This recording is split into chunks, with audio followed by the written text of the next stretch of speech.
Imagine living a peaceful life surrounded by loved ones in a quiet town, like, feeling safe and secure, and then suddenly it's all ripped away. It's a tragic reminder that life can change in an instant. Yeah, that's exactly what happened to Daniel, an innocent man living in Burton Township, Ohio back in 2006. His life was cut short because of a case of mistaken identity.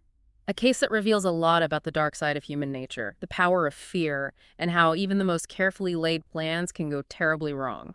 This is one of those cases that just grabs you from the start and had investigators scratching their heads right from the beginning. A brutal home invasion, a man murdered with a shotgun, and yet no signs of forced entry or robbery.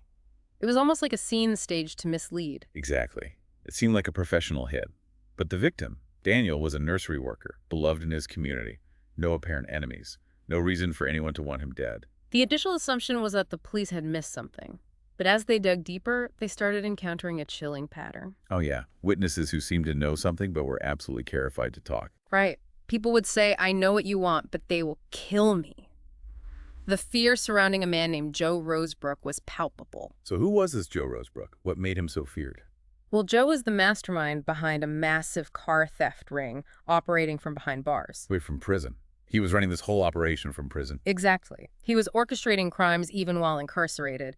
He had a long history of violence and intimidation, and there were even whispers about his possible connection to the disappearance of an 18-year-old who was supposed to testify against him. This guy sounds like he was straight out of a movie, calling the shots from prison, using fear to silence anyone who dared to cross him. He was a dangerous individual with a wide reach and the power to instill fear in those around him. It's mind-boggling how someone can maintain that level of control from behind bars. But how does all of this connect back to Daniel's murder?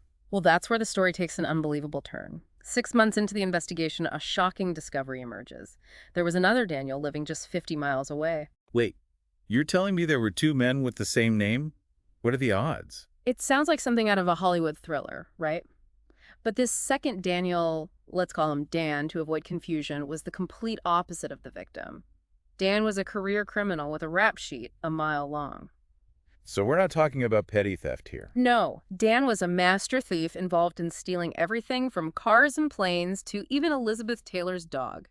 His life was a constant game of cat and mouse with the law. Okay, so now we have two Daniels, one innocent one, a seasoned criminal, and somehow they're both connected to Joe Rosebrook. Precisely. It turns out Dan, the career criminal, had become a police informant spilling secrets about Joe's car theft operation. Ah, so Joe, enraged, orders a hit on Dan from prison. You got it. He used a smuggled cell phone to contact a man named Chad South, offering him $15,000 to carry out the hit. And that's where this tragic case of mistaken identity comes into play. Sadly, yes. Chad, armed with a shotgun, entered the wrong Daniel's home. He even asked for Daniel's name, seemingly confused by his youthful appearance. I can't even imagine the confusion and panic in those final moments. It's a chilling thought. And despite the confusion, Chad ultimately carried out the hit anyway. It's just heartbreaking to think about how a simple mistake like that could lead to such a horrific outcome. A life stolen because of a name. This case really highlights how even the most meticulous plans can unravel due to the simplest of errors, and the consequences, as we see here, can be utterly devastating. And to make matters worse, everyone involved in this conspiracy seemed to get away with it for almost a decade. The police knew something wasn't right. They suspected a hit gone wrong, but they lacked the concrete evidence needed for a conviction. And the fear surrounding Joe Rosebrook kept many potential witnesses silent, further delaying justice for Daniel and his family. It was a long road to justice, but finally a break in the case came from an unexpected source, Mindy Stanifer, the getaway driver. So after all those years, someone finally broke their silence. What made her come forward? Well, it seems the weight of her involvement, the knowledge that an innocent man had died because of her participation, it just became too much to bear. I can only imagine the guilt and turmoil she must have been carrying all those years. And she revealed a chilling detail that really solidified the case against Chad. As he got into the car after the murder, he said, "I just killed the wrong guy." Wow, that's a haunting confession to hear. I can't imagine what must have been going through Mindy's mind at that moment. Yeah. But was her testimony enough to finally bring those responsible to justice? It was a crucial piece of the puzzle. Her account, even though it was inconsistent at times, really helped connect the dots and corroborate other evidence. It pointed to a conspiracy that involved not just Joe and Chad, but also Joe's brother Jeff, who handled the money, and Alva Jacobs, who was present during the crime. So after nearly a decade of waiting, Daniel's family finally had their day in court. What happened to all the people involved? Well, the trials were held separately, starting with Joe Rosebrook, the mastermind behind it all. Despite his attempts to deny any involvement, claiming he was wrongly accused, the evidence was overwhelming. You mentioned earlier that witnesses were terrified to speak against Joe. Did any of them come forward during the trial? Yes, several inmates who were no longer under Joe's influence and feared retribution, they finally found the courage to testify.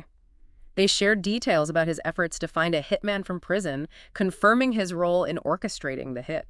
So the truth finally came out. What was the verdict?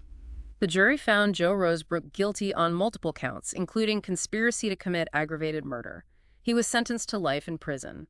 It's a small measure of justice for Daniel's family, but at least he'll never be able to hurt anyone else from behind bars again. And what about Chad South, the man who actually pulled the trigger? Well, Chad South was also found guilty of murder and kidnapping, and he received a sentence of 15 years to life. Did he ever admit to his role in the murder?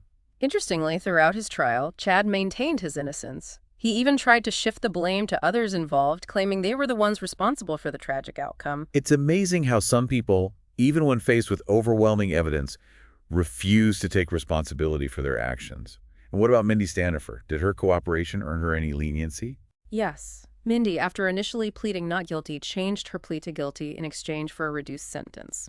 She expressed remorse in court, emphasizing her personal growth and deep regret for her involvement in the tragedy.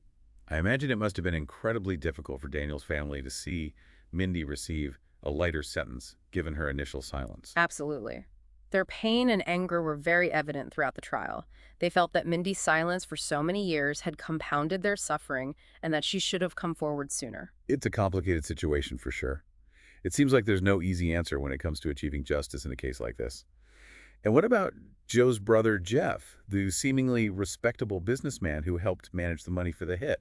What happened to him? Jeff's case is a good example of the complexities of the legal system.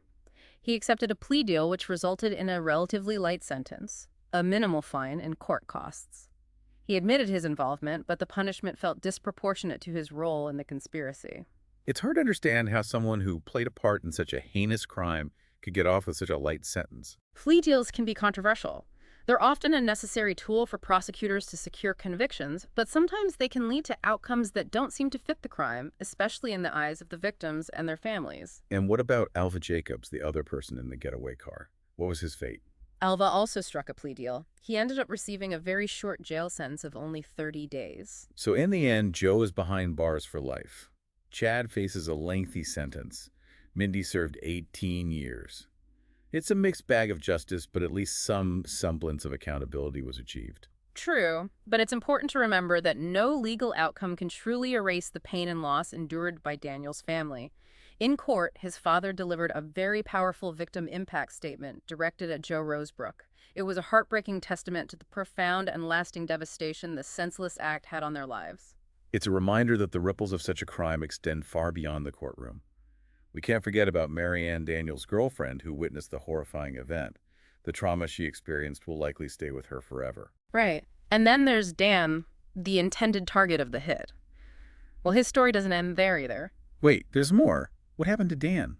Incredibly, Dan survived 2 more attempts on his life. It seems that even from prison, Joe was determined to eliminate him. So even though Joe was behind bars, his network and influence were still active? It's a chilling thought that someone could orchestrate violence from within a prison cell. It really underscores the dangerous and far-reaching nature of organized crime. It can extend far beyond prison walls, affecting communities and destroying innocent lives. You'd think after surviving 3 hit attempts, Dan would have wanted to turn his life around. Did he ever escape the clutches of the criminal world? It's hard to fathom going through something like that. Not 1, but 3 attempts on your life. You'd think that would be enough to make anyone reconsider their choices. It's natural to assume that those near-death experiences would have been a wake-up call. But in Dan's case, that wasn't how things played out. So he didn't exactly decide to change his ways after all that. Nope, not at all. He continued down the same path, racking up more charges and spending years in and out of prison. His life remained deeply entrenched in the criminal world right up until his death, at the age of 78. Wow, 78. That's a long life. But it seems like he never truly broke free from that life. It makes you wonder what drives someone to stick with that kind of lifestyle despite all the risks and consequences. It's a question that has puzzled criminologists and psychologists for ages. Was it the thrill of the game?